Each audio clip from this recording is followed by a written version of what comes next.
The other day this morning, there were some newer people. You're the second American here in the room along with me. Do you know who is Queen Kunti? I mean, would you like a little background on who she is? Okay. That's what I was asking. So I'll say again what she said slowly because she spoke quickly. Kunti had a name before she was known as Kunti.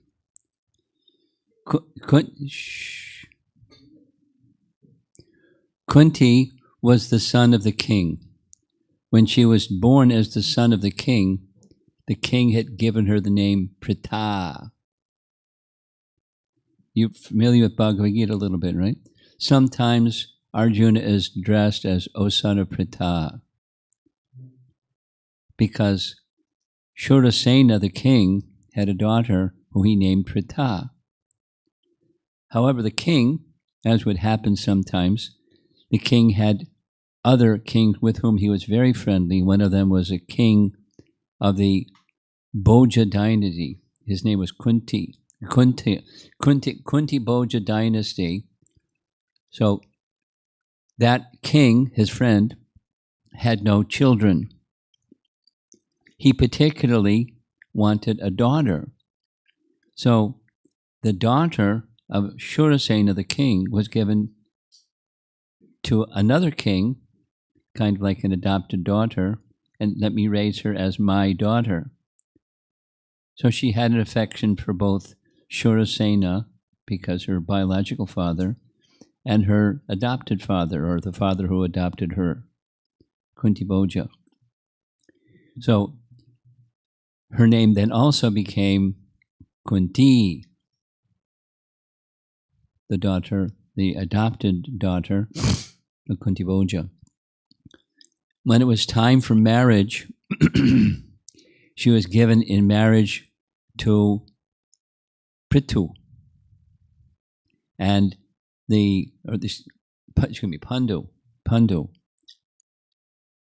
And so Pandu became the next king. So she was the queen.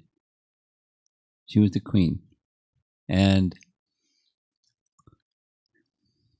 when she was, this is a detail, we didn't discuss this in the morning class, but she was given the service because of her elegance and eloquence and culture. She's a very cultured person.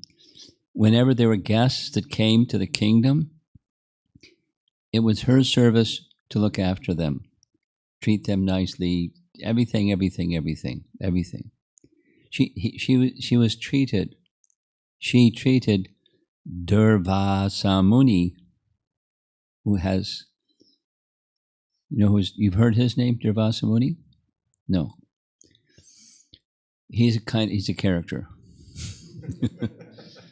We often say his name, Durvasa Muni, because he's a partial incarnation of Lord Shiva. Lord Shiva, there's another name for Lord Shiva, means easily pleased, easily angered. Ashutosha. So a partial incarnation of him was Durvasa Muni. So when Durvasa Muni gets ticked off, everyone scatters because he's very powerful and he can easily get ticked off. But he can also be very easily pleased. Durvasa Muni gave a benediction. He was very pleased by Radharani. You know who's Radharani. He visited Vrindavan. Radharani served him so nicely, there's details, that he gave her a benediction. Whatever cooking you do, whoever eats that cooking, they'll live a long life and not become ill. And whatever you cook, it'll be like ambrosia.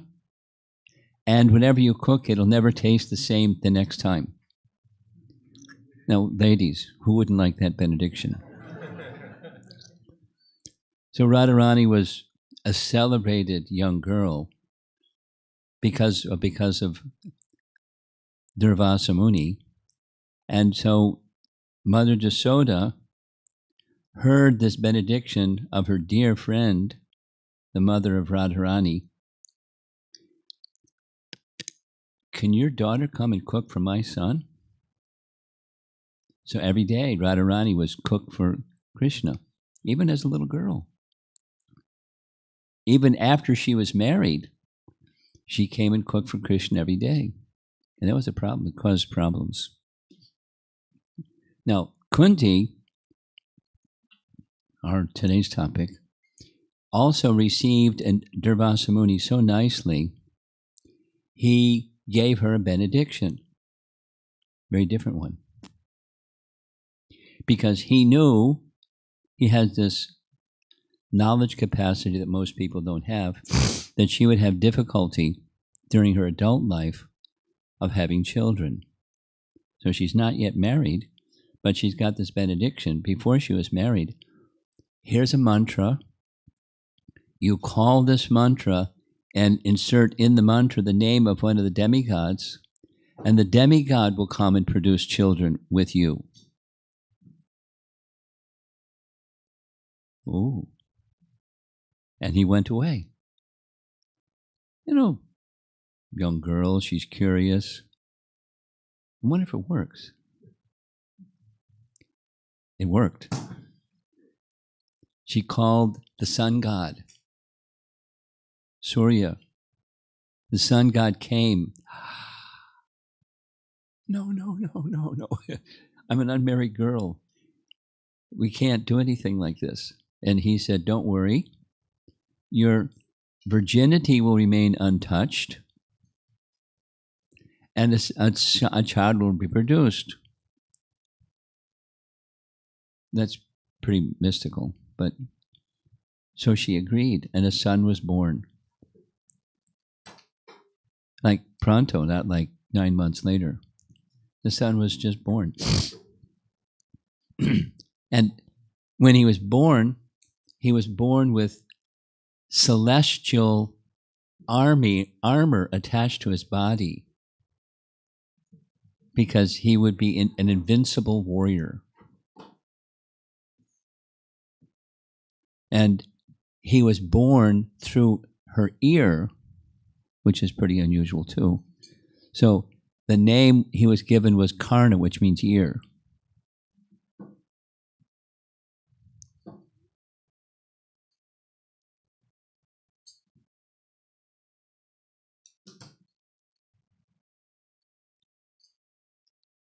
And she was in anxiety. Who's going to understand this? Durvasa Muni gave me a mantra, and he was born through my ear, and I'm still a virgin, and who's going to understand all this?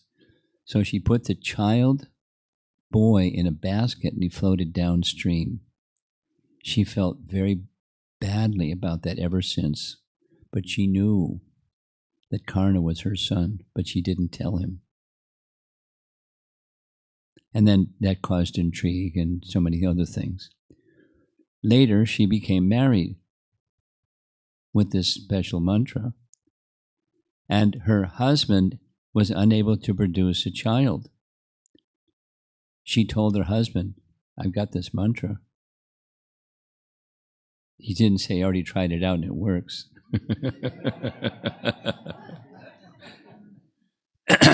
And so with her husband's permission, she called various demigods, and sons were produced. 5, the Pandavas, and one of them was our dear Arjuna. And Arjuna was the son of Indra. As anyway, the sons were born.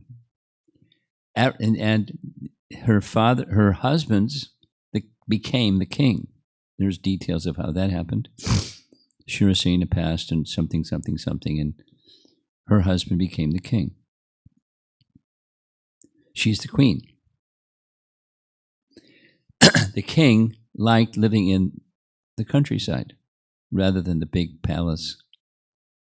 So off they were in the countryside and forest, and something happened, and he died.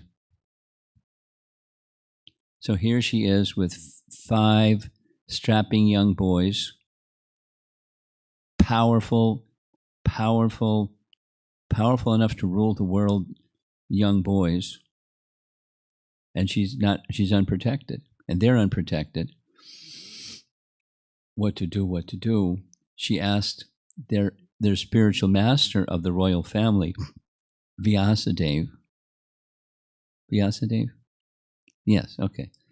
Vyasadeva, what to do? Vyasadeva said, you shouldn't stay in the forest unprotected. Go back to the royal palace. Pandu liked being in the countryside forest. You should go to the palace. So they went back to the palace. Now, meanwhile, there's intrigue. The intrigue is there was the elder brother of Pandu. Normally, the elder brother would become the king, but he was blind. And so he couldn't become king. So Pandu became king, and Pandu's sons were to become king. But the blind king had a queen, or a wife, who gave birth to 100 sons. It's an interesting story, but she gave birth to 100 sons. Interesting story. The blind king is Dhritarashtra, and the 100 sons had the eldest of the 100 sons was, listen to the tone, Duryodhana. Duryodhana was an evil-minded person. And when the competitor cousins, because their father were brothers, so they're cousins. When the cousins came back, and it was known that the elder was going to be the next king when they grew up and old enough to rule the kingdom, Duryodhana was really envious. And more than envious, he had a special animosity for one of the 5 brothers. And that was Bhima. Because boys will play. And when boys will play, one of the playthings boys do sometimes is wrestle. And when they would wrestle, Bhima would always win. Not only he would always win, but when they'd wrestle, he'd throw them up in the air and catch them. And, he's just very powerful. The son of Vayu, one of the demigods is Vayu, the wind god. That's Bhima was the son of Vayu. Arjuna was the son of Indra, the king of the demigods. Indra. Anyway, so it's a lot of history. It's like a lot of history. But Duryodhana wanted to kill Bhima. His envy went through the ceiling. He couldn't handle it. So he made multiple murder plots that failed. And that's tomorrow's class at the Farmington Hills Temple. How Krishna protected them. But I won't be able to do it storytelling like I'm doing this evening because the setting is going to be different. But this is a preamble for those of you that are going to be with us tomorrow.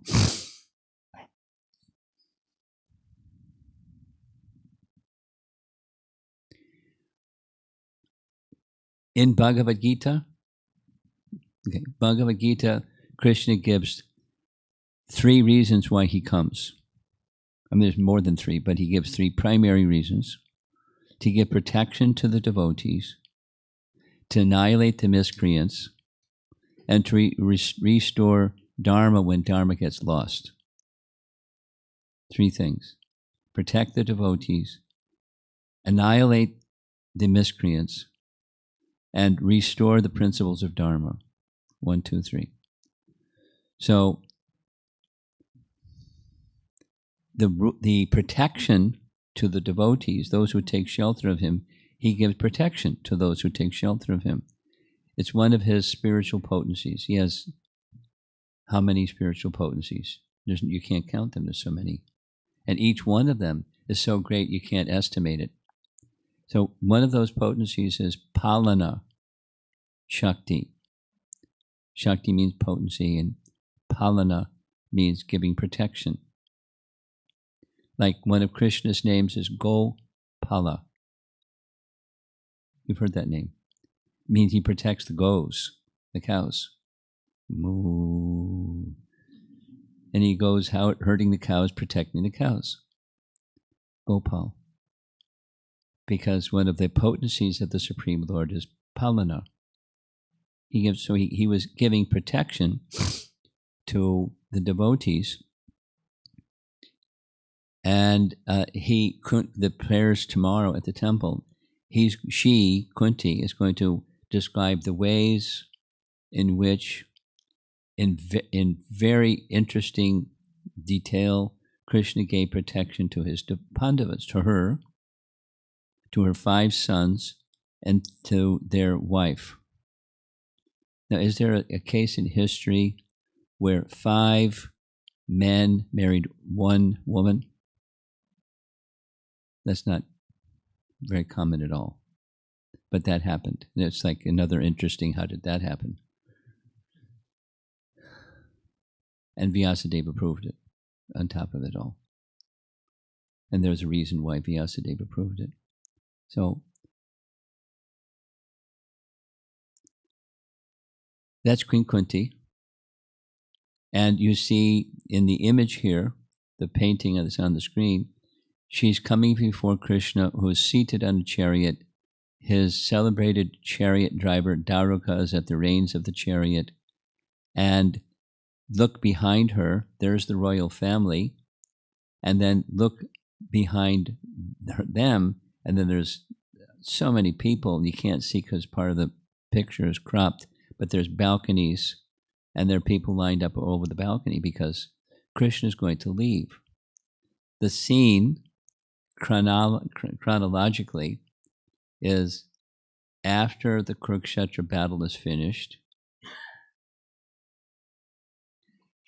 the royal seat is now given to Yudhishthira, her eldest son, rightfully, and the battle of Kurukshetra settled it, that they're not only lawfully, but by power, they're also the ruling family, both alignment of both.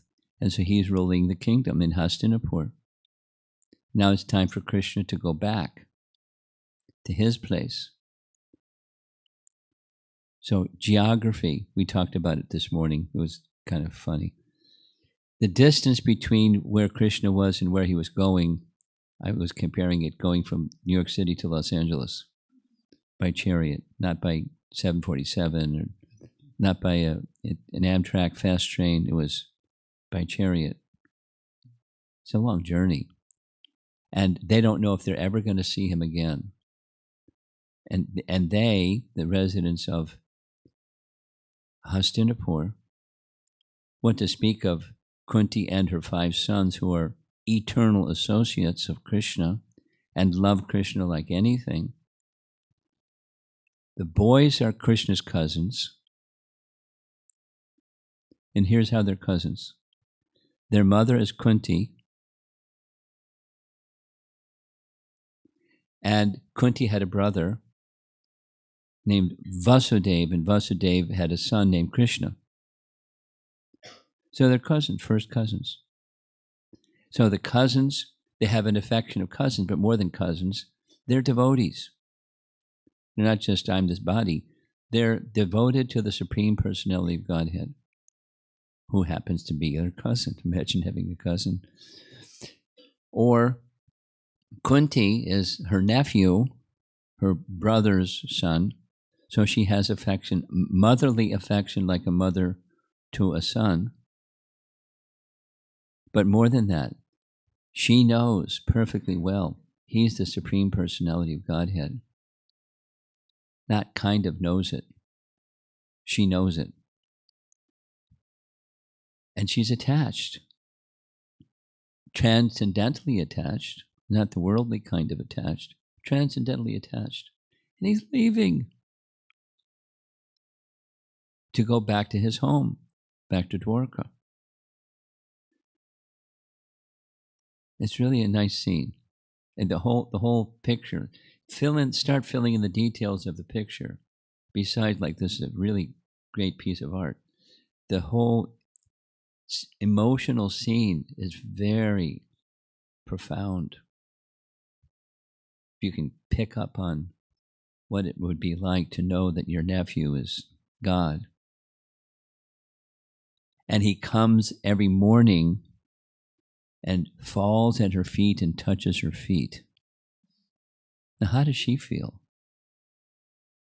Wait a minute. The personality Godhead. What are you doing? But she accepts because that's his feeling. It's human-like. And he's teaching, because there are 3 reasons he comes: to protect the devotees, annihilate the demons, and restore principles of Dharma. So the part of the principle of Dharma is a respected person. You show them respect. An elder, whatever their position is, but they're elder. You show them special respect. What to speak of a pure devotee elder? So Krishna showed it. You know, her devotion is to him, but she has devotion, and so it's very interesting, transcendentally profound. All of this, and then there's things they do with one another, and you can get lost in the things they do with one another and forget, or you can just think on he's the personality of God. So how can they all do all these things together? But it happens all the time. Really interesting blend.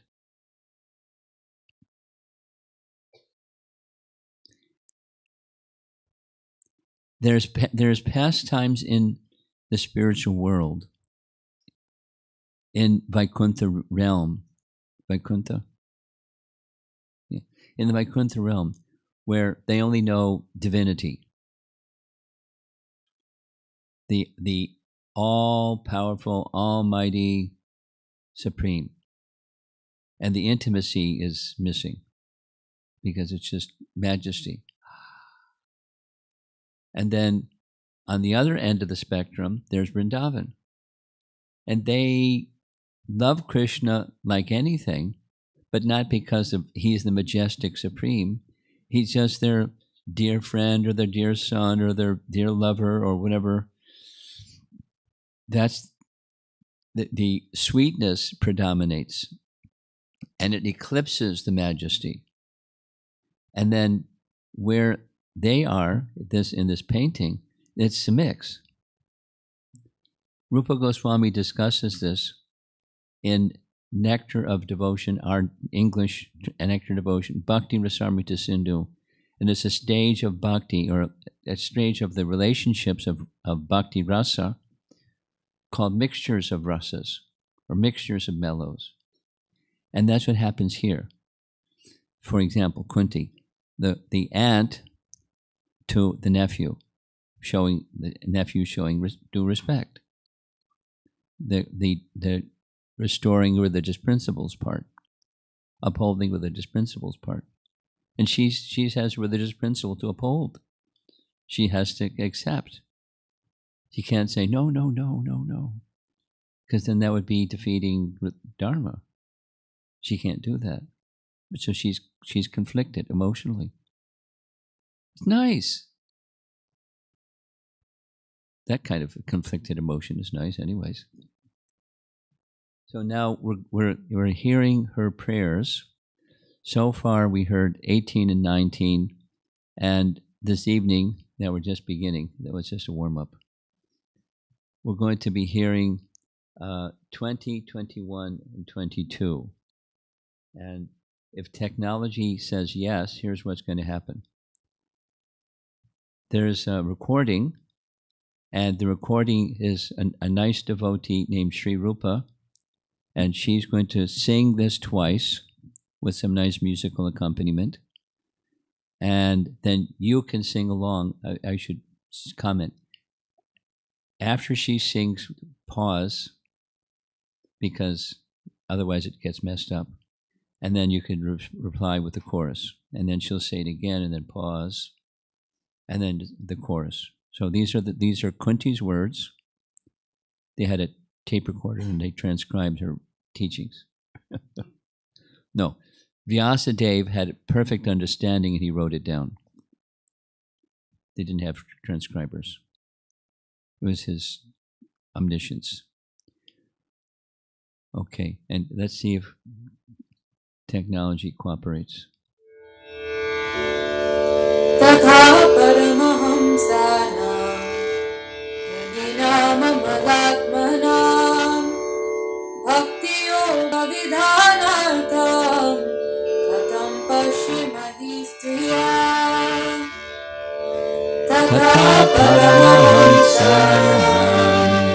मुनीनाममलात्मनां भक्तियोगविधानार्थं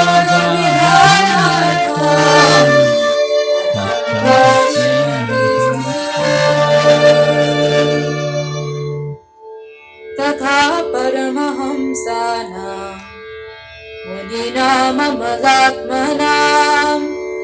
भक्तियोगविधानार्थं कथं पश्येमहि स्त्रियः Pause. तथा परमहंसानां मुनीनाममलात्मनां भक्तियोगविधानार्थं कथं पश्येमहि स्त्रियः. You descended to propagate the transcendental science of devotional service unto the hearts of the advanced transcendentalists and mental speculators who are purified by being able to discriminate between matter and spirit. How then can we as women know you perfectly? Note from the morning class, humility. There's something about being advanced devotee, and that is, there isn't pride. Gone. And if pride is gone, what's there instead? Humility. Say it the other way. Humility rises, pride is just dissipated. She understands things that these folks don't understand, but she understands through bhakti, not through her discriminating power. Which is stronger, bhakti or gyan? Bhakti. But the Gyanis understand something. They can discriminate matter and spirit. It's called Sankhya. Over here is categories of matter. Over there, there's categories of spirit. We belong to categories of spirit. That's Sankhya. So there are persons that have that capacity. We, women folk, no, she's speaking in this mood of humility as if she doesn't understand. She understands. She understands better than they understand, but she's taking the position of, I'm humble. It's not cosmetic. It's genuine. And it's consistent for any Vaishnava. Not just, in the ISKCON community. It's true in the ISKCON community. An advanced personality is by nature very humble. Not not the cosmetic kind of humble. Not a low self-esteem kind of humility, not cowering and trembling, and not that kind, but just their perception of themselves is, I'm not that I'm big. Their perception of themselves is very tiny, very tiny, very tiny, very tiny. And it doesn't waver. It's who they are. And because they're feeling very tiny, the heart is open for receiving the mercy of the Supreme Great because they're humble. Say it the other way. If someone is proud, who's going to be looking to receive some strength from somebody that's stronger? If pride is in the heart, you don't do that. And you're humble. It's easy to do that. It's quite natural to do that. Those are the powerful persons. They're empowered by the Supreme Powerful because their receiver is on. the humility receiver is on, and they're eager to receive mercy and serve the powerful with whatever endowments the Supreme Powerful has given them, whatever they have, whatever they have, whatever they have, whether money or singing ability or cooking ability or organizing ability or cleaning the floor ability or what, any ability. It's an ability that's given to me and can be taken from me. So let me use it in Krishna's service because I'm very tiny, very small. So a very simple, we're discussing in the morning, a very simple person can do enormous things, and a complex person can get in the way and cause lots of trouble for themselves and everybody else. So better to be simple and humble in heart. And that's Queen Kunti. That's the message. So she's speaking of herself in a demeaning way or diminished way, comparing herself to Krishna. You've come into this world to give knowledge, transcendental science of devotional service to these elevated persons, and even these elevated persons have difficulty understanding. Then how are we, simple women folk, how are we supposed to understand? Because I don't have that discriminating power. I'm not a Vedantist. But she knows what Vedantists don't know. Even they read and read and read and read with lots of intellectual acumen. So because it's not by intellect, that's a subtext. It's not by intellect that one can understand Krishna. But it's by bhakti, and she understands because of her bhakti. She's rich in bhakti and rich in humility too. So here's some photos. Here's a tapasvi. Here's a yogi. And here's a Vedantist. And Krishna appeared to give to these people, not only to these people, the knowledge of the science of devotional service. So this is now Vishwanath Chakravarti Thakur covering the same text. How can we women hope to see you, the object of bhakti for the omniscient, liberated sages? Quote, paraphrasing her mood, I am hopeless as a woman. Can even the omniscient sages, Paramahamsas, who worship you with attraction for your sweet pastimes, being ignorant of the truth about your pastimes, know the intricacies of your pastimes? And if they can't know, then what about us? Amalatmanam, commentary says, refers to those who are free from contamination of the material gunas. Amala means pure or spotless or clean. Atmanam, their souls they're completely purified. Purified of what? The contamination of material modes of nature. No more squeaky clean. No more touch of material modes of nature. Whoa! So what's left? They know who they are. They're self-realized souls. Paramahamsa, self-realized souls. How can we see you, who are the object of bhakti yoga for the Paramahamsas? That the Paramahamsas worship the Lord has been explained in the verse Atmaramas Chamunayo. So those of you that are a little familiar with the Bhagavatam, chapter 7 comes before chapter 8.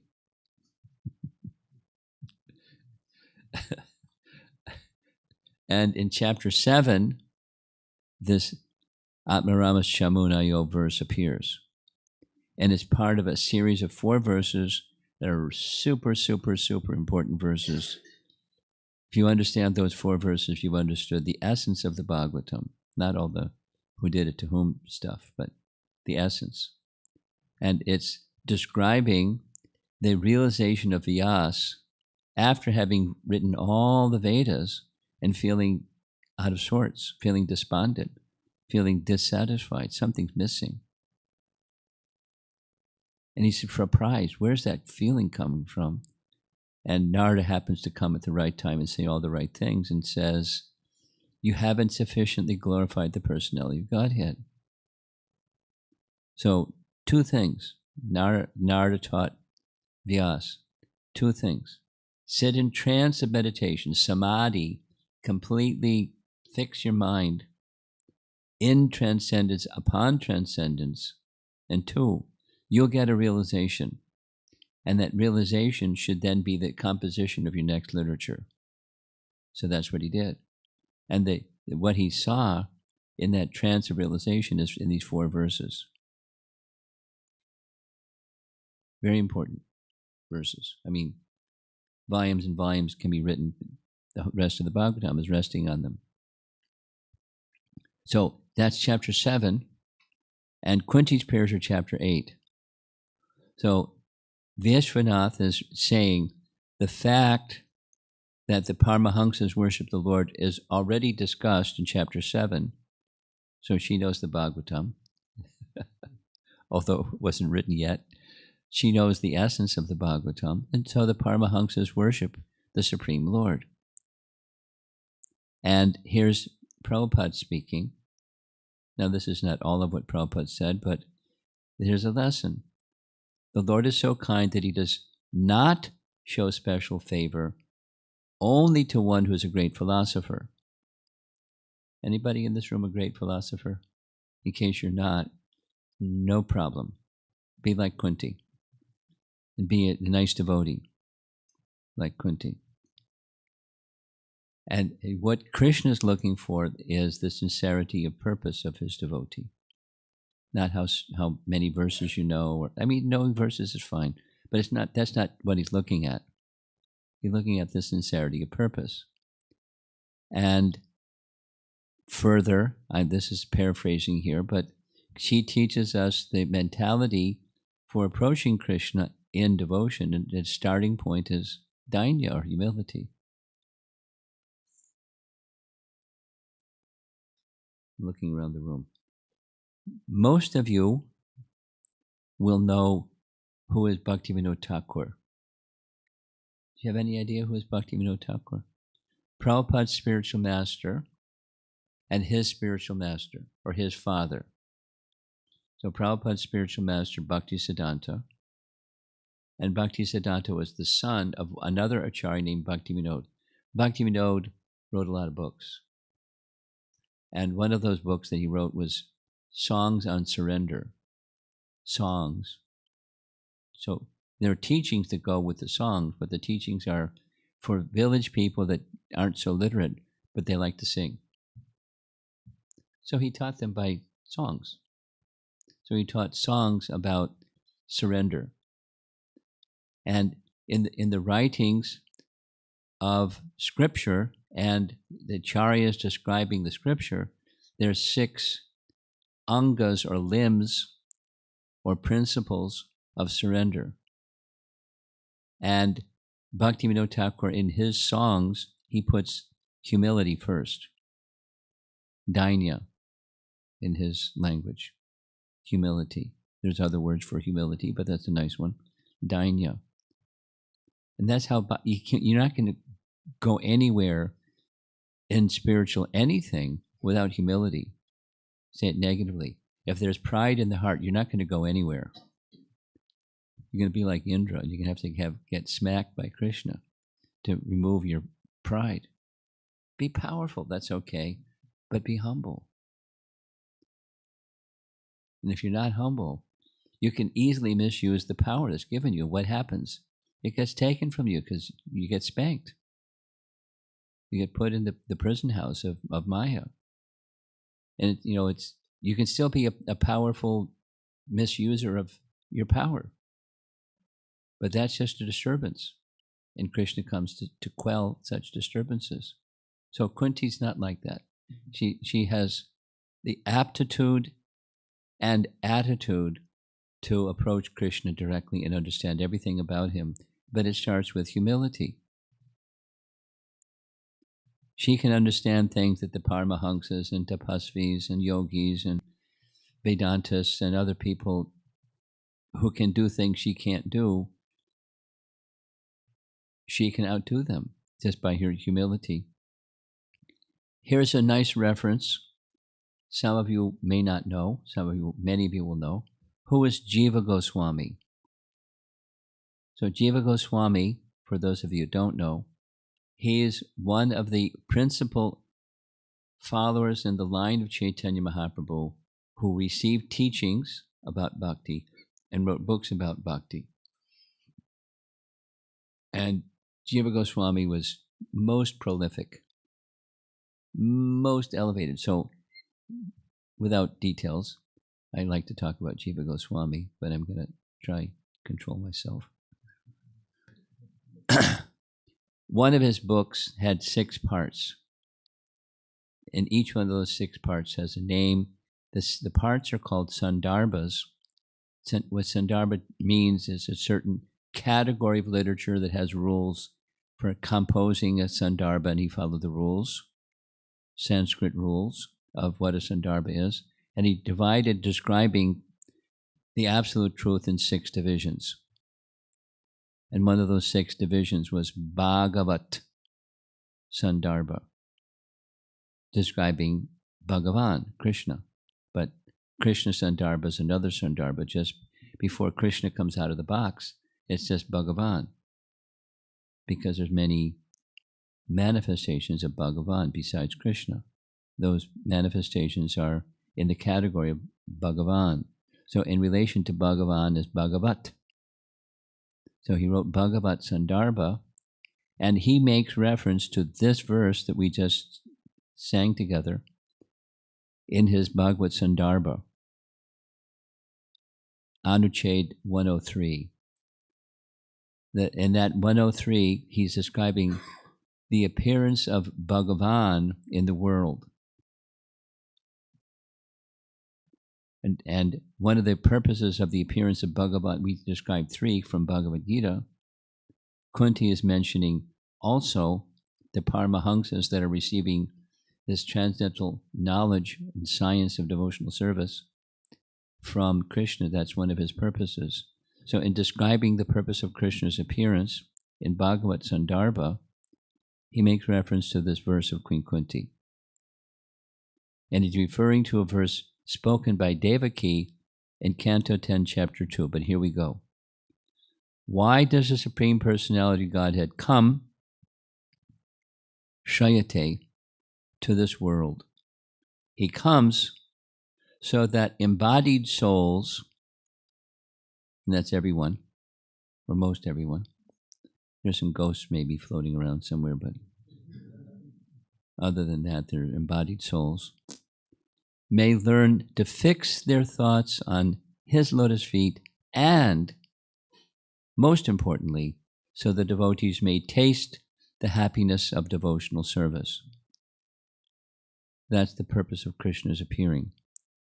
These 2 things mentioned in Sandarbhas. And he says, and this is what Kunti expresses in her verse number 20 of chapter 8, which we just read.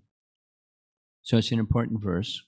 And understanding Bhagavan, understanding Krishna, she is revealing truths about Krishna, saying, how am I to understand when, but she understands. But she's expressing it through the voice of humility.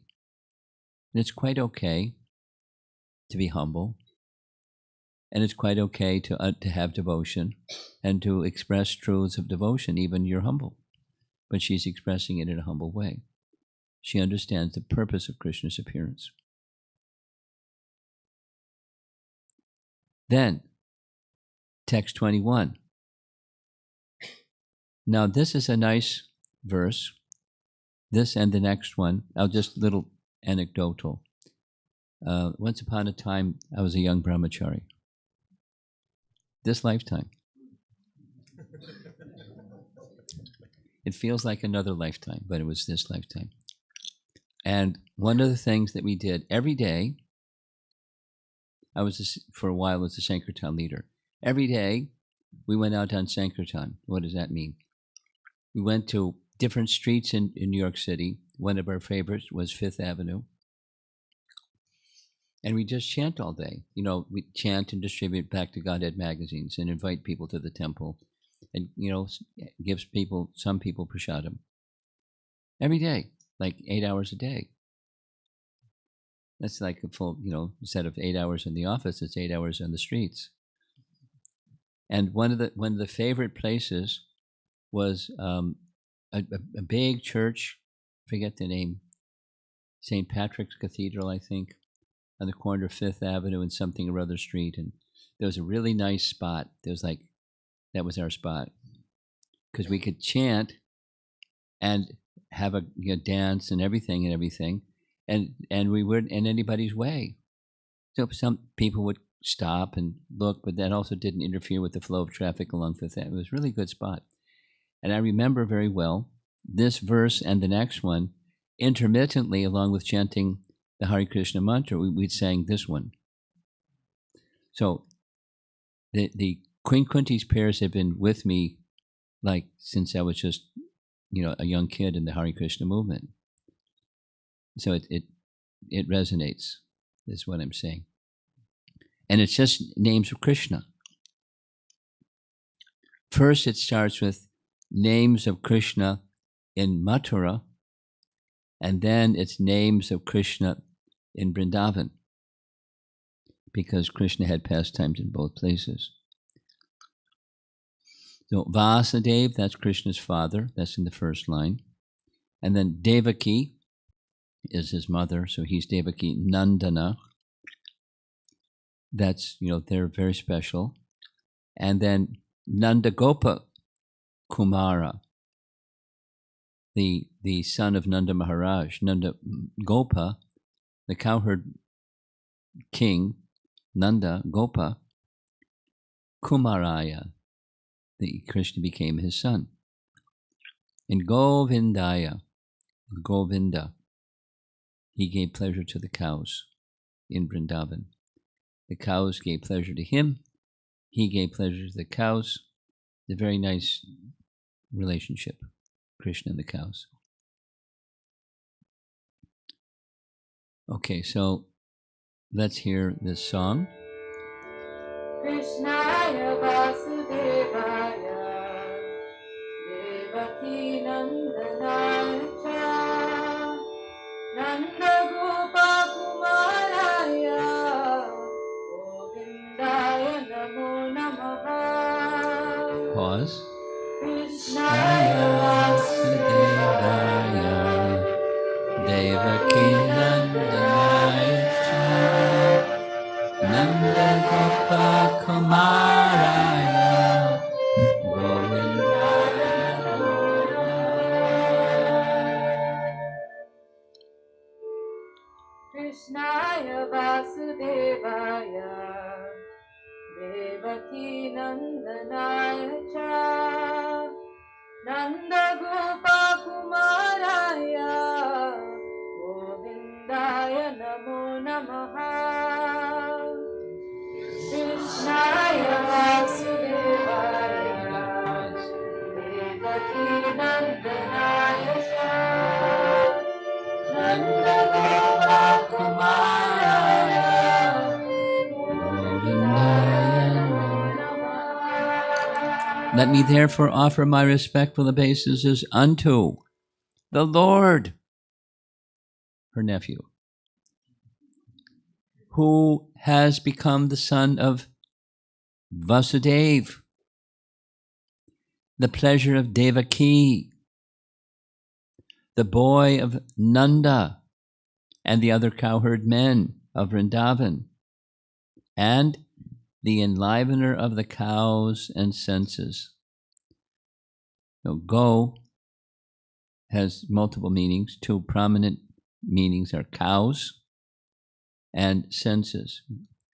And one who gives pleasure to the cows and gives pleasure to the senses is Govinda.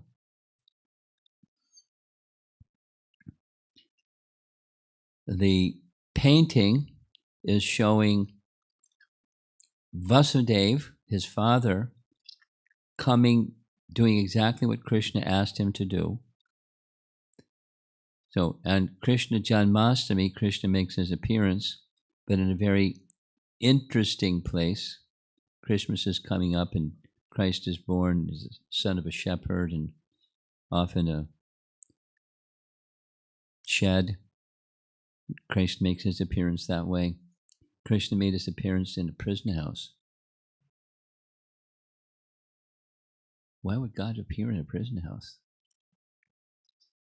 But when he appeared in the prison house, he appeared in his majestic, opulent form of Narayana, Vishnu, with his four arms and symbols of Vishnu in his hand, and effulgent and decorated ornaments. And Vasudeva and Devaki were really wowed. And they offered majestic type of prayers.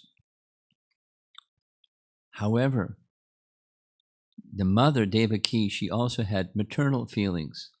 And her maternal feelings said, uh-oh, when Kamsa comes to learn that the eighth child of Devaki, my eighth child has been born, he'll come and try to kill you.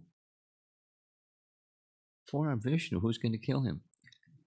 Can you please assume a childlike form? Does that make sense? How's that going to protect? Her feeling is, if you're a really small baby, maybe we can hide you and he won't find you. So Krishna agreed. But before he did, he gave some instructions. Many nice things. But one of the nice things was he gave some service to the father, Vasudeva. Take me in this childlike form, which I'm very soon going to assume. Take me out of the prison. Don't worry, the guards will fall asleep. Don't worry, the chains, the locks on the prison door will open. Don't worry, it's the dead of night, it's midnight, and there's a big storm, which means there's not even moonlight, but I'm effulgent. You can cross the river by seeing the light for me. And although the river is turbulent, you'll get passage across the river, so don't worry. And we'll cross the river, and as the painting shows, place me by the side of Yashoda. Leave me there, and by her side you'll find a female child. Take the female child that you find by her side, bring the female child back to the prison. And Kamsa is going to think, aha, the eighth child of Devaki. Although it's a girl, I'll kill the eighth child of Devaki, and you won't be able to kill the eighth. She's my Yogamaya potency. So please do those services. And then he assumed a childlike form, and Vasudeva did what you see in this nice painting.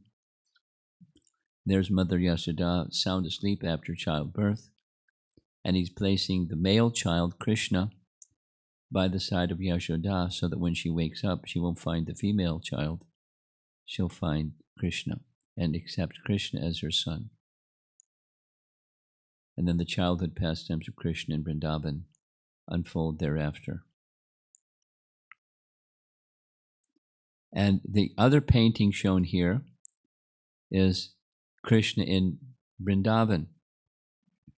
Krishna in Vrindavan is being fed, along with Balaram, by Nanda Maharaj. And many other people are there entertaining. There's musicians, there's dancers, there's cooks. Look at that feast. Little boy, he can't eat all that. But his father's feeding him like he can't feed himself. You know, fathers sometimes like to do that. So he becomes the recipient of the doting parents, Nanda and Jasoda. Nanda Gopa Kumaraya. So now we're going to go to Vishwanath Chakravarti, who paraphrases this way, the verse. I repeatedly offer respects to Krishna, the son of Vasudeva, who gave joy to Devaki, who is the child of Nanda, and the satisfier of the senses of the gopis. I didn't say cows and senses, just satisfy the senses of the gopis. Commentary. Kunti's expressing. Among all the avatars, you are the best. Though all those who have prema are fortunate, my brother Vasudeva was most fortunate since you selected him as your father. That is the significance of the word Vasudeva, which means the son of Vasudeva. The son takes on the long A or long syllable vowel. And your mother, endowed with even more prema, is most fortunate. You made her more successful than all others by situating yourself in her womb alone. Thus, Kunti addresses Krishna as Devaki Nandana, he who gives joy to Devaki. Nanda, endowed with more prema, is most fortunate. You let him alone experience the sweetness of your infant or Kumara pastimes. No, there's somebody else that hasn't been mentioned yet. Yasoda, right? Yasoda with abundant prema is most fortunate. This will be explained later verse. Stay tuned. We'll hear about Yasoda. And where Kunti, is going to go over the top about Mother Yasoda's love for Krishna. The pastimes of your Kaishora age have even more sweetness than the Kumara pastimes. Thus, Kunti addresses Krishna as Govinda, meaning he didn't start to take care of the cows until he passed into the Kaishora age from the Kumara age. Krishna got the name Govinda at the beginning of his Kaishora age, after he was bathed by the Surabhi cow. She gave the name. He had other names, but then he became Govinda. You know the story. When Krishna lifted Govardhan Hill for 7 days, 7 nights, torrential rain coming down, etc., etc., finally the pride of Indra was broken. And he came to fall at Krishna's feet, like he's shown in the painting. Along with him came his elephant carrier, pictured on the left, named Airavata. And Airavata just happened to take with him some celestial Ganges water and bathe Krishna with the water in his trunk, the celestial Ganges water, a nice abhishek. And over on the right side of this painting, that's the Surabhi cow that also came, and she bathed Krishna in her celestial milk. And then spoke. She was a special cow, she could speak. And she said, this fellow, he thinks he's Indra.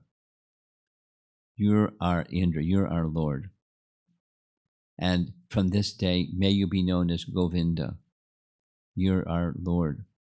You give us protection. You give us pleasure. You're our Govinda.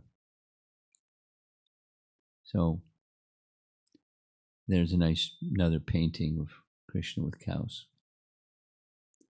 The enjoyers of this form of Krishna are not mentioned. The enjoyers, it means the other associates of Krishna in Vrindavan, are not mentioned because of their extraordinary nature, the esoteric nature of this love, and the lack of qualification of others to taste it. That's Vishwanath and his perspective on that nice verse. And then there's another nice verse following that one, and this is the end of this evening's class. And notice in the Sanskrit, Pankaja appears like 4 times in each of the 4 lines. So we should learn something about what Pankaja means. We'll hear.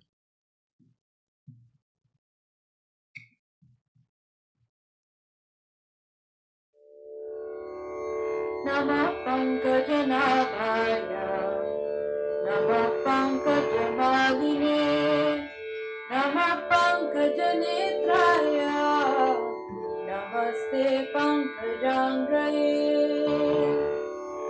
Namah Pankajanabhaya. Namah Pankajamayine.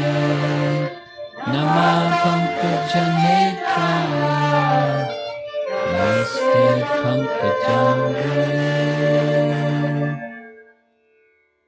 Namah Pankajanabhaya. Namah Pankajamaline. Namah Pankajanetraya. Namaste Pankajangraye. Pause. Namah Pankajanabhaya. Namah Pankajamayine.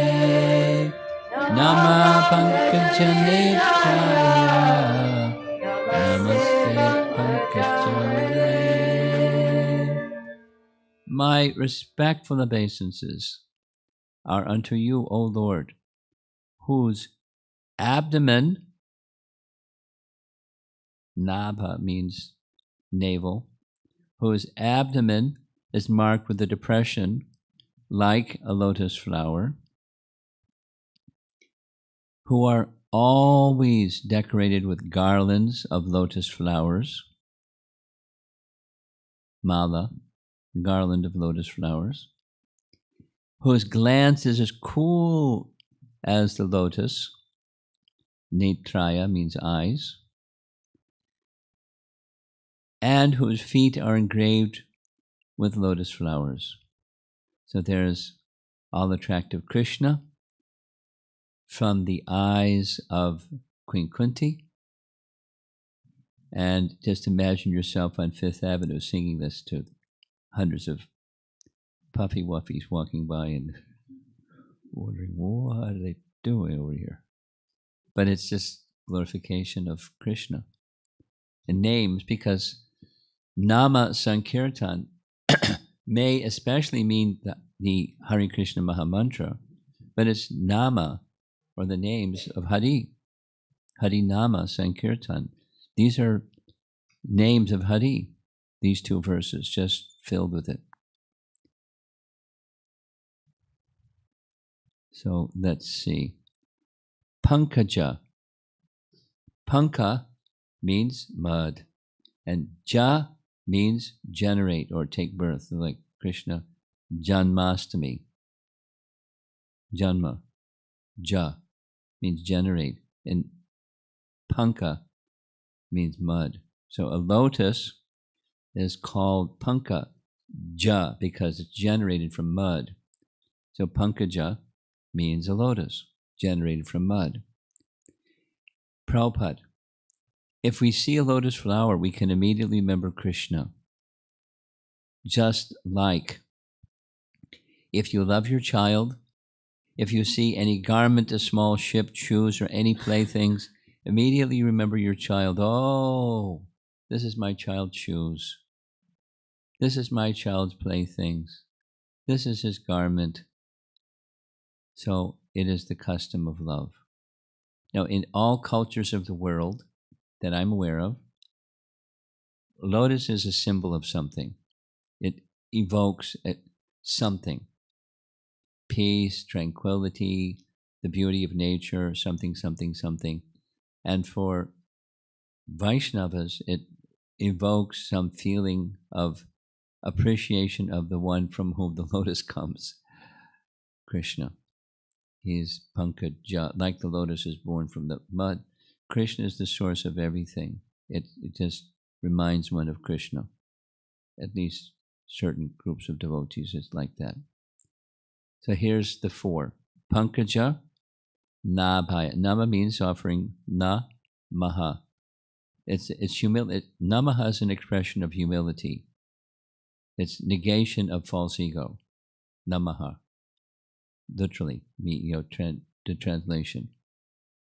Namaha. So it's an expression of humility and offering respect unto Pankaja Nabhaya. Krishna's navel is just like a lotus flower. From the navel of Krishna, Garbhodakshay Vishnu, was a stem of lotus flower. And from that lotus flower, Brahma came out. There he is. Brahma came out from the stem of the lotus flower. And Brahma created this universe. This universe means so many planets, so many seas, mountains, and cities, motor cars. Brahma did make motor cars. Everything within that lotus flower, the beginning is found. Pankaja Nabhaya. So it's not from Krishna's lotus, but the expansion of the portion of a plenary portion, or the Kala expansion of Krishna, generates this lotus from his lotus navel, and then Brahma appears at the top of that lotus and does his thing. Service to Vishnu. Nama Pankaja Maline. Mala, just like this is a mala, but it's not lotus. It's something else. Rose petals, it looks like. Here is a garland, Prabhupada speaking. There are so many flowers. Krishna is not so poor that simply producing one lotus flower he's finished. No. There's a garland of lotus flowers. Big garland. As many lotus flowers as you want, that is God. And here's Krishna with some, he's got two. He's wearing one, he's holding another one. Maybe he wants to give the other one to Radharani. And Radharani's always making garlands for Krishna. Even he's already got a garland. She's happy to give him another garland.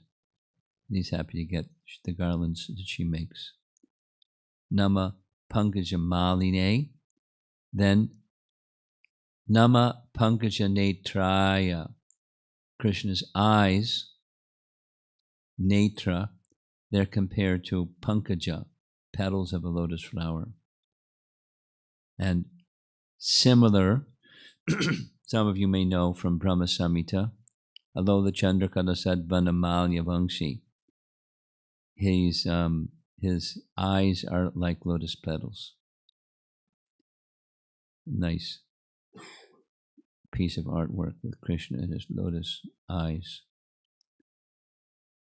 And the last line, Namaste Pankajangraye, whose feet are engraved with lotuses. There's places in scripture where it gives a description of what's depicted by artists, showing the markings on the bottom of Krishna's feet. And you see many different markings. There's an umbrella, there's a goad for controlling the cows, there's a club, there's a trident, there's arrows, there's crescent moon, there's fish. Oh, and there's, in both feet, there's a lotus. Conch shell, flag. He's got a busy foot. But the meditation upon the markings on Krishna's foot are meditations on Krishna's foot, and meditation on Krishna's markings on Krishna's foot. And there's Krishna's feet. Very, very special. That's the verse. Now here's his commentary, Vishwanath's commentary. This is the last slide. I am also counted among the fortunate, for you give happiness to my eyes. My eyes, receiving the sight of your navel garland, eyes and feet become pleasantly cool.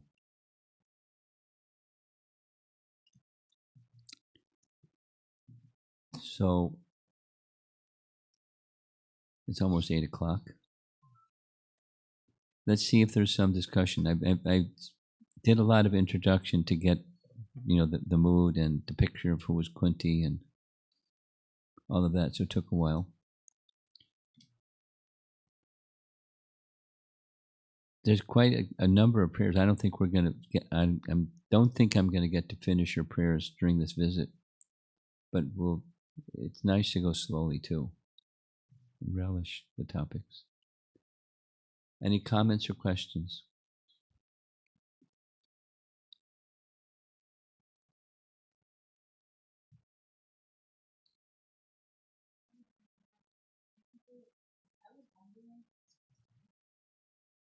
How do we avoid envy?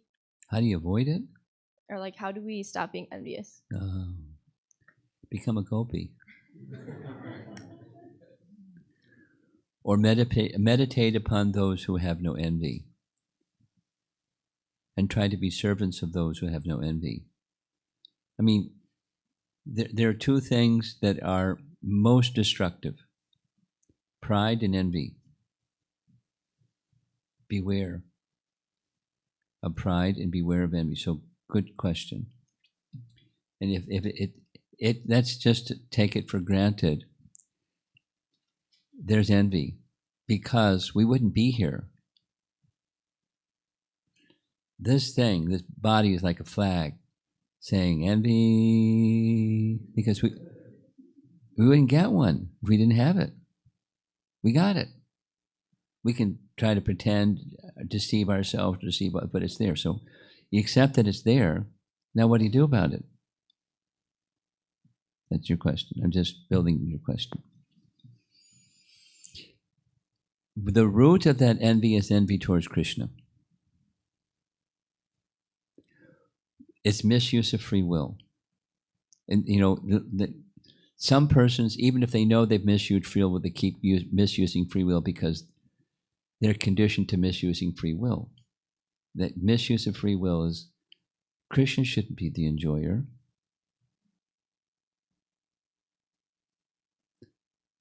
I should be the enjoyer. So there's the root.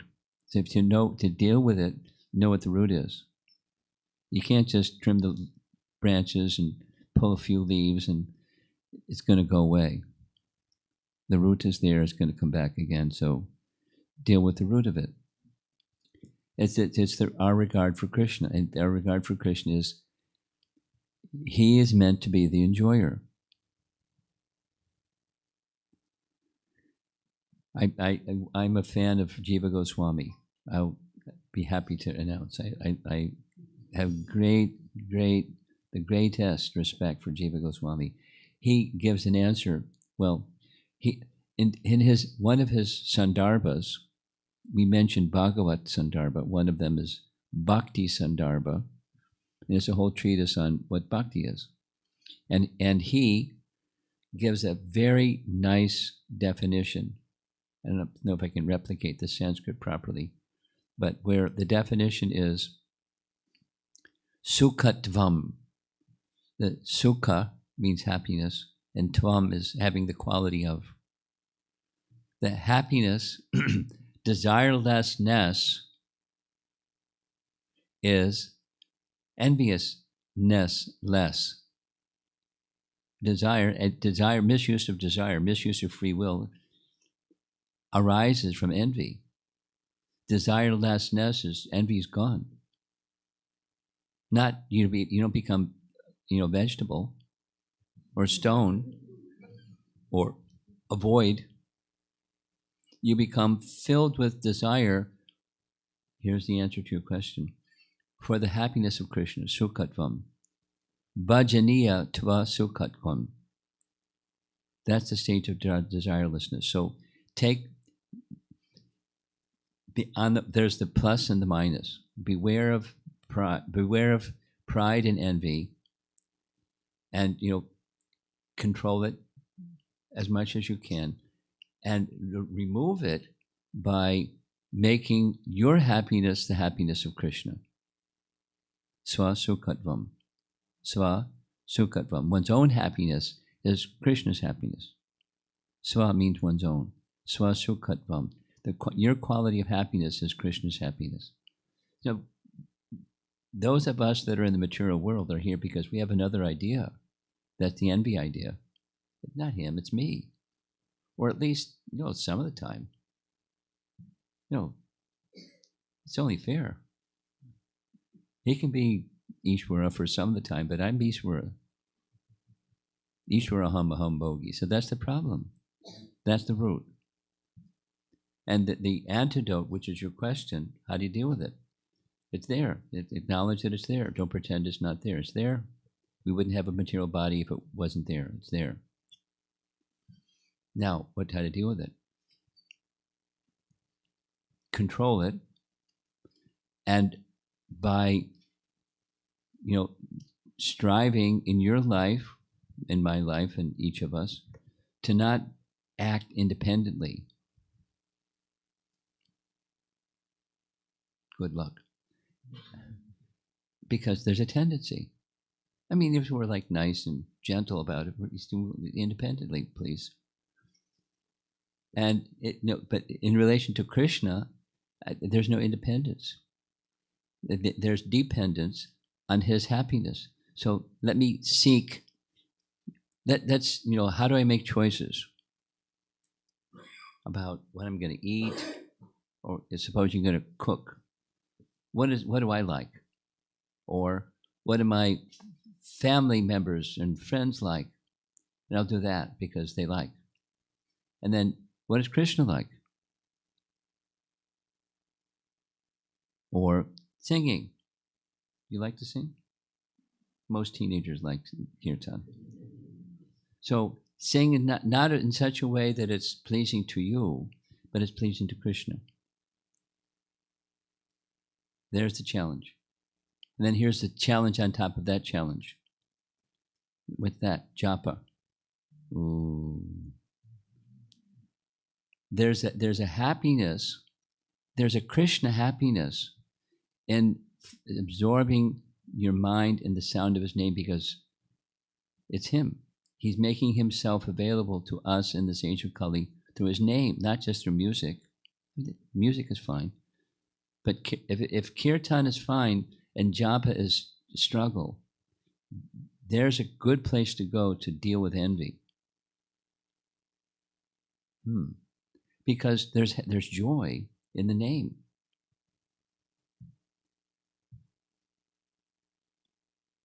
There's an answer to your question. Work on japa in such a way that it's not about you. I mean, it takes a while to get there, but that's where the train is going. That's the desirelessness train, the no envy train. Is Krishna's happiness is everything. My happiness is Krishna's happiness. That's love. So envy is going to be there as long as that love hasn't been awakened. And what's the best? There's other things, but the best is the names of the Supreme Lord. So for the next portion of your life, every day, preferably every morning, focus on the mission of chanting is Krishna's happiness. And it's you move out of the center and Krishna moves in the center. And then all kinds of magic starts to happen. All kinds of, the heart becomes clean and Krishna appears. Nama Rupa Guna Lila. But he doesn't appear in the heart of one who's envious and proud. The same name, same prashadam, same, deity, same everything. But I won't experience it. Why am I not experiencing it? Because these other things are there, blocking it. Javanika, that's what Kunti is saying, the curtain of Maya. People can't understand you because of that. And that curtain of Maya descends upon us because of these two things, pride and envy. It's a very good question, very important question. And it's, it takes a lifetime generally, maybe lifetimes plural, but lifetime generally, to become squeaky clean. No more envy. And the gopis were like that.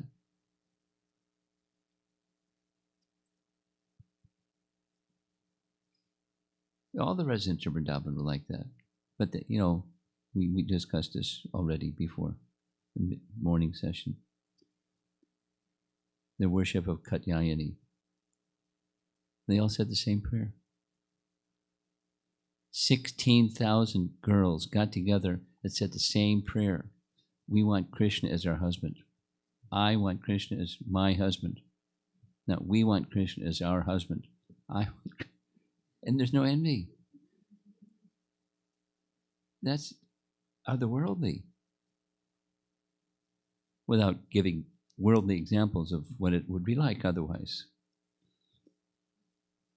No envy. And therefore they're eligible to have Krishna as their husband. And they got Krishna as their husband.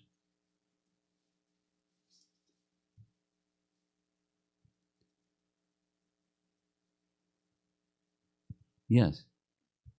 Hare Krishna Maharaj, this is a similar question to hers, but in relation to pride. So oftentimes in situations, like we see pride arise and you like notice it, but then what do you do? Like, how do you stop it from like rising like this? You have steering wheel and brake pedal. When you see it, the brake pedal is mode of goodness. Pause, mode of goodness. Get reflective. You see, supposing you weren't a devotee, would pride not be there and envy not be there? That would be there. But when you become a devotee, you become purified enough you can see, there it is. And then what do? That's your question. Regulative life, you stay within the boundaries of theistic conduct. You don't do this and you do that. That's the mode of goodness. And then another mode of goodness is you become reflective rather than reactive. Reactive is you don't even think about it, you just act with envy. But you get reflective, and that's the mode of goodness strength. It's not yet bhakti strength. The bhakti strength is what I mentioned to her. You try to do the things that you do, just dial up for the pleasure of Krishna. Now so here's another key, another clue, another approach. There's some things that you do, each of us, that we derive some happiness from, more than other things that we derive less happiness from. Do those things. And try to acknowledge, like say you like, for one, most people like kirtan. So try to dial up that this is for the pleasure of Krishna. The bhakti becomes brighter, and then the attraction for whatever the other elements that aren't bhakti related, like the social interaction and the musicality and the this and the that and the other stuff that makes it nice, voice inflection and how to, etc. The keyboard or the mridanga or the beats and the this and that. So become refined in the presentation for the pleasure of Krishna. And there may be some other areas of your life that you feel less happiness in. There's still, now my happiness is at the center, but I'm not experiencing as much happiness with this as with that. So borrow the bhakti strength from over there and apply it over here. To lots of the stuff that brings Krishna happiness, and it brings your happiness, and you're dialing up Krishna's happiness feature. Consciously, that's the bhakti muscle which you're exercising. It may not be so strong, but you're exercising it. And gradually it'll become strong, stronger, strong, prominent. And then eventually it can become predominating over everything else. Everything else just diminishes because the bhakti muscle has gotten very strong. And then apply that strength in other areas. When you see, so it's not, okay, presto, not push a button and it's gone. It's a cultivation that bhakti is. Prabhupada writes in Nectar of Instruction, Nectar Devotion, Introduction. Bhakti is a sort of cultivation. So what I'm describing is a cultivation to go away from when you see that it's there, what do? It's not mechanical, not button pushing. It's a cultivation directionally towards and away from. So mode of goodness is very important. regulation is very important as part of mode of goodness. Reflection, self-honesty and reflection, introspection, that's important. And then you dial up the bhakti. You practice and practice and practice in areas that bring you happiness, and to apply that strength of Krishna's happiness to areas that are not so strong. Generally, japa. I mean, some people like japa, but lots of people struggle with it in a qualitative way, at least, even just sometimes quantitative. That's our life. Something else. You have something. Yes? Maharaj, thank you so much. Maharaj, in the same chapter, we see in the beginning, Uttara, mother of King Parikshit. Yes, yes. She prays when there is distress, please protect me Yeah. from the death. No. Please protect the child in my womb. Yes, Maharaj. It's And- important distinction. Yes, Maharaj. Thank you. And as we come further here, Kunti Maharani, she never, it appears that she didn't pray during distress. She's praying only when Krishna is departing from. So, Well, the prayers are the circumstance of Krishna's departure. We don't have record of what she said when Krishna came and touched her feet. What did she say then? But it's her mood. And the mood is heightened in anticipation of separation. And so what's inside is coming out.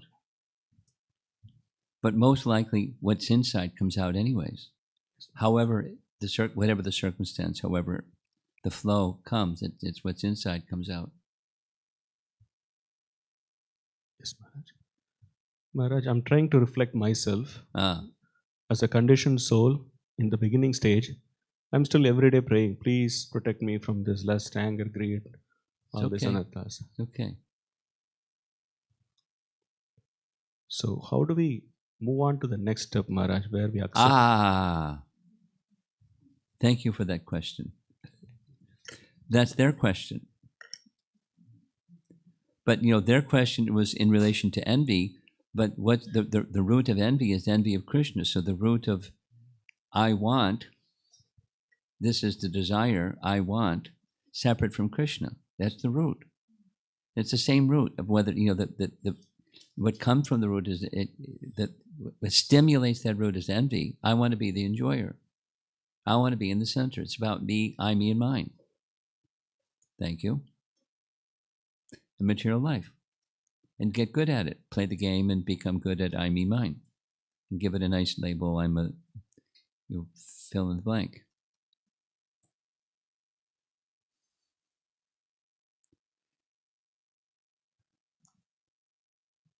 How to dial that down. That's bhakti life. And so I can't just become, quote, desireless, unquote, without replacing that sense of desire with Krishna's happiness. And that's desirelessness, transcendental desirelessness. Because otherwise I'm going to desire something else, fill in the blank. And Krishna's my order supplier. He's got a big warehouse. He's got lots of good stuff in there. And please give me this, please give me that. Om Jai Jagadisha Hare.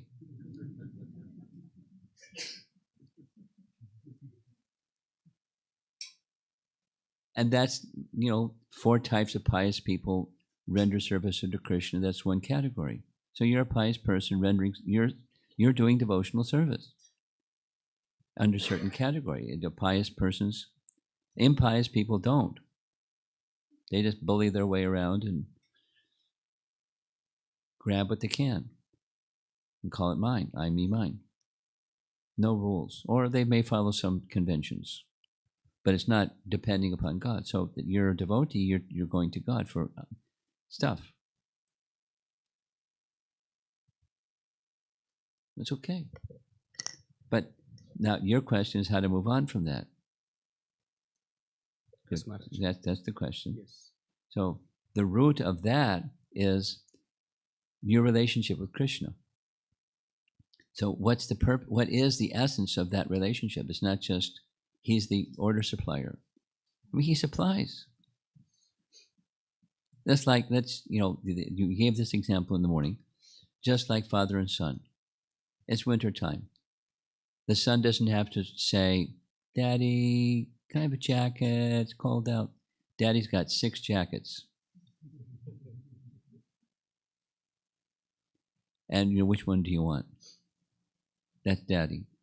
So Krishna's ready, yoga kshema vahamyaham. He's ready to supply whatever we need.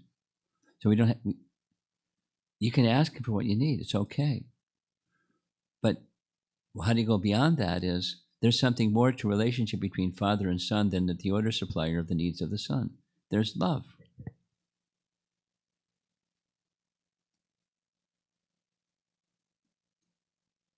I'll give a little personal example. A few years ago, I was a little boy.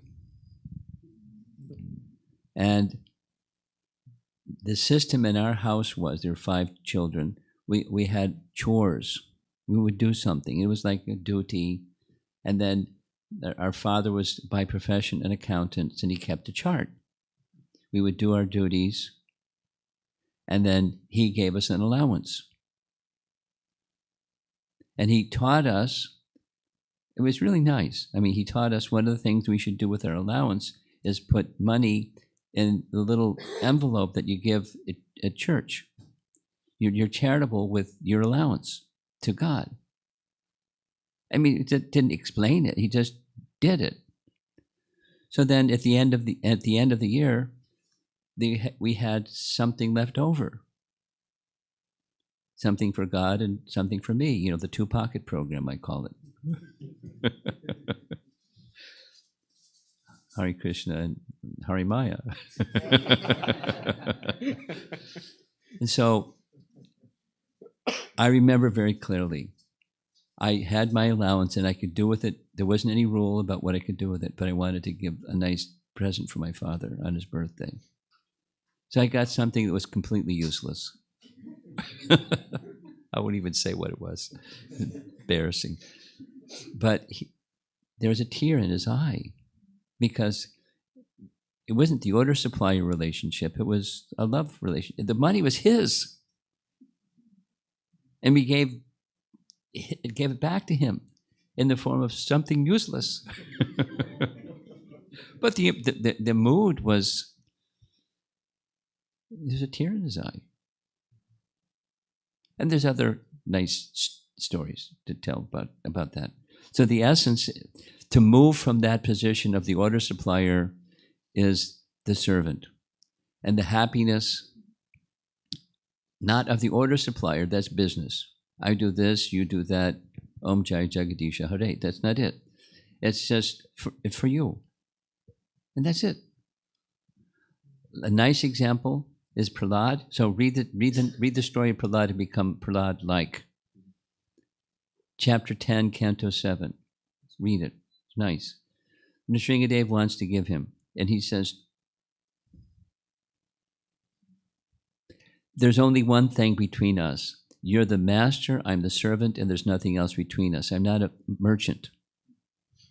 Vanik. I'm not a merchant. Just let me serve you. So become Prahlad-like. And then that's your happiness, and it's also the Supreme Lord's happiness in the relationship of love. And is there a shortage of what you need for one who has a loving, all-powerful, all-opulent Father? There's no shortage. You don't have to ask. That's the happiness of love.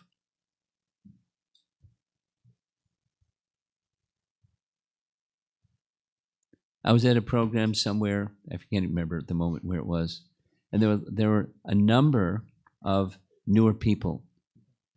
So it's an American fellow and his wife sitting next to me. So I said, just open-ended, get to know each other kind of question. The yoga is like a ladder, and the topmost rung of the yoga ladder is to connect with the highest consciousness what's the highest consciousness? What's the highest system of yoga? He just said, love. The greatest happiness is love. It's not about oneself. So how do we move there? Do it. Cultivate love through the medium of sadhana bhakti, and it gets to bhava bhakti, prema bhakti. Just do it properly. With the intention behind it. This is the key. That's bhakti. That Krishna should be pleased. His happiness is my own happiness. I'm not there yet, but I want to get there, so I cultivate it according to the guidelines of the previous acharyas and those that are guiding us in our spiritual life. We just follow that. And there's bumps in the road, that's okay.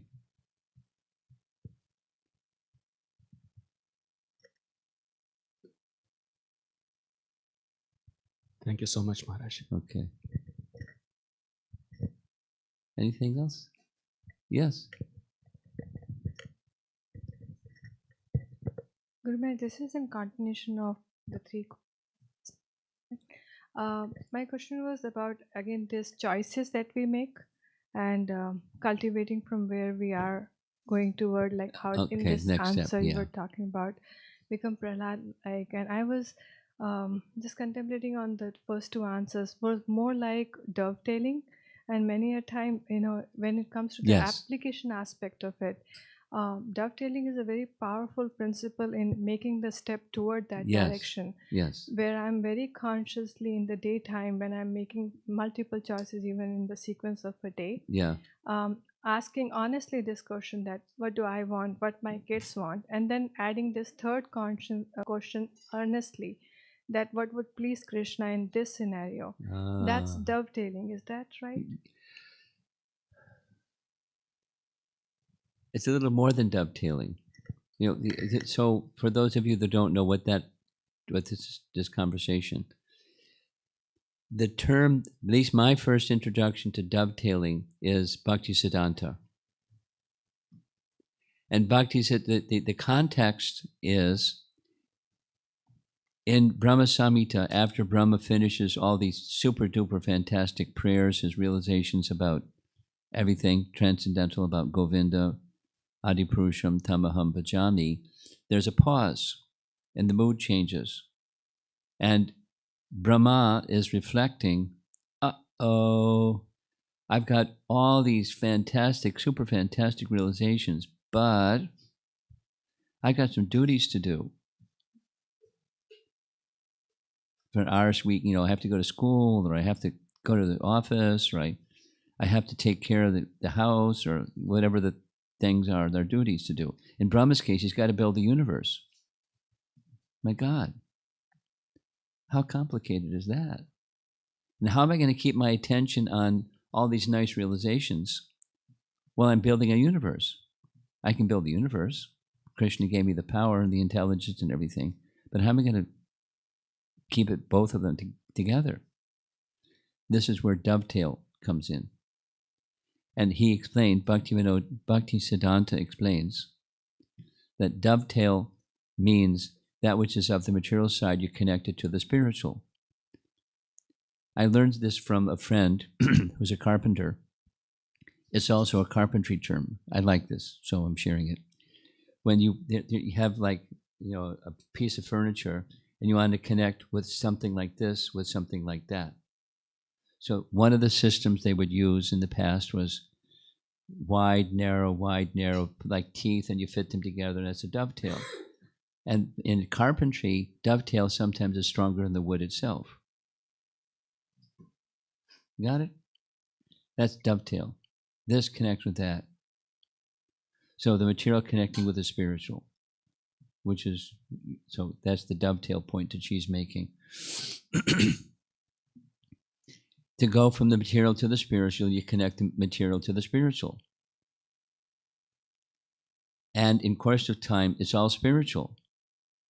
The attraction to do this, like your example of making choices during the day. What do I like? What does my family like? What does Krishna like? how to do what we like in such a manner that is pleasing to Krishna. No, we may not think like that. The more you think like that, that's the bhakti muscle.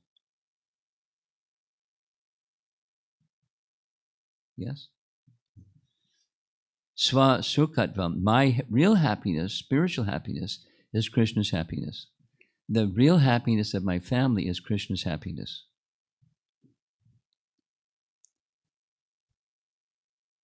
And that's the heart that's filled with bhakti, and that's a home that's filled with bhakti, and that's a community that's filled with bhakti. There's a shortage of bhakti. So, but we cultivate, and it becomes no longer a shortage, it becomes our life. We become an instrument of bhakti.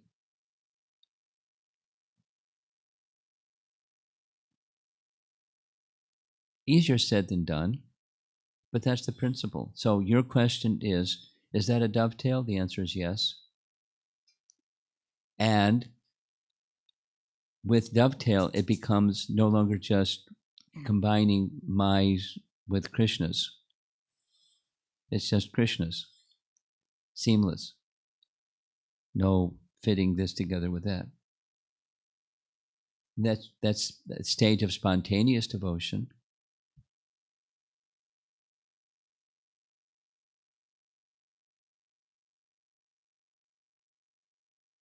How's that? But we practice the dovetail to get to the spontaneous. We practice sadhana to get to bhava, to get to prema. With not just the mechanical, but with faith, back to the intention behind the connecting this with that. The intention is I want to get to the place where it's only Krishna. And it's, and it's not just regulative, it's spontaneous. I think it's a good place to end. Should we end? Srila Prabhupada ki Jai.